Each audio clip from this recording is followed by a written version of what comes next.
My name is Kristen Graham. I'm a Super League pro and world champ, CrossFit athlete, and strongman athlete. And I am Rob Strauss, and I am an 18-year professional wrestling veteran, a former finalist on The Amazing Race on CBS, and just recently I was on NBC on the Titan Games with The Rock. We're here at CrossFit Tom Jiver to talk about core muscle injuries. We're lucky enough to have Dr. Saad here with us today from the Plastic Surgery Center. Thanks, Rob and Kristen, for having me today. My name is Saad. I'm a plastic surgeon at the Plastic Surgery Center. One of the specialties I treat are core muscle injury, which is what we're going to talk about today. So Doc, I've heard about it before, but what exactly is a core muscle injury? A core muscle injury is an injury to the core muscles. It sounds silly, but what happens is the body has certain muscles that control the central portion of the core. And those muscles generally are the abdominal muscles, the rectus muscles, and then the thigh adductors. Those are the muscles that pull the legs in. And those muscles serve to stabilize the central portion of the body. So whenever you're lifting something heavy, you squeeze those muscles tight. Or whatever you're riding a bull, if you do that, or whatever it is, whenever you squeeze that tummy down, you're activating your core muscles. So those muscles can then be injured when you're doing these kind of activities. And it can have other names. People call it sports hernia, people call it athletic pubalgia, core muscle injury. It's all the same thing.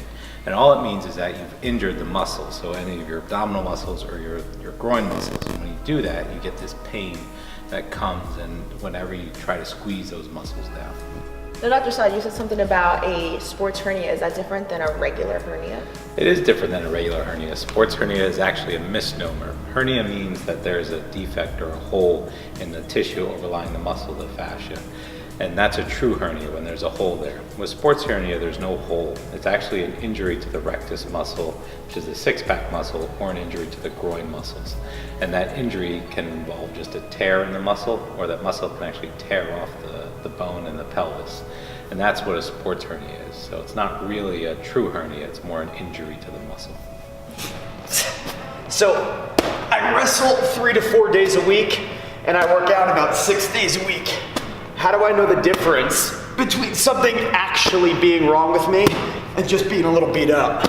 I would say the biggest difference between soreness and injury to the core muscles is when you have the injury to the core muscles, that pain never totally goes away. It's there, gets a little better, take a day off, gets a little better, but as soon as you go back, that pain is right back to where it is. And it's a pain, it's a sharp stabbing pain that you feel every time you squeeze your core down. It's not like soreness where you move around and it's a little sore and it gets better over a few days. The biggest thing is it doesn't get better over time and it doesn't ever fully heal. So how do I know if this pain really is a sports hernia? Well, there's two ways to really diagnose it. One is physical exam. So in the physical exam, what we do is we have you lay down, then I have you sit about halfway up, and then I feel around where the muscle might be injured. If you have a sharp pain during that, then it's probably a sports hernia. The other thing we can do is we can get an MRI. An MRI is a test where we can see the different muscles, and a lot of times we can see the injury to the muscle at that time. But those are the two main ways to really know that you have a sports hernia. So let's say I come into your office, we find out that I do have a sports hernia. How do we treat this?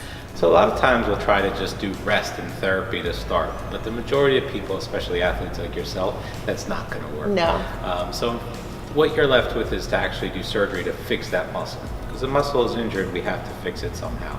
So that involves making an incision, finding the injury, repairing it, and actually moving some muscles to help aid that muscle.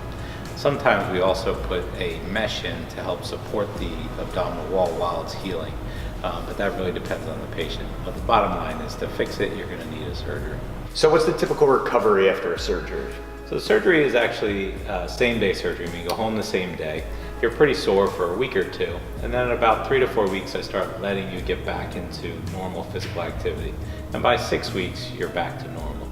That doesn't mean you can run right back and start wrestling like crazy. You have to work yourself back into shape. But at 4 to 6 weeks, you're pretty much ready to get there. Okay, cool. So can you end up with a sports hernia on both sides of your abdomen? Yeah, absolutely. A lot of times it starts on one side and the patient will not use that side as much and end up using the other side too much, and the other side becomes injured as well.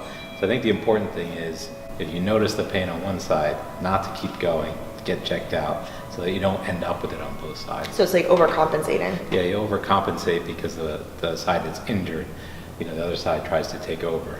And a lot of my patients in this field especially are used to pushing through pain. Right. So it's really important if you really have something that's severe that you really get it checked out. Listen to your body. And your doctor. And your doctor. So an injury like this would basically kind of like ruin my wrestling career. So what can I do to possibly prevent it from happening?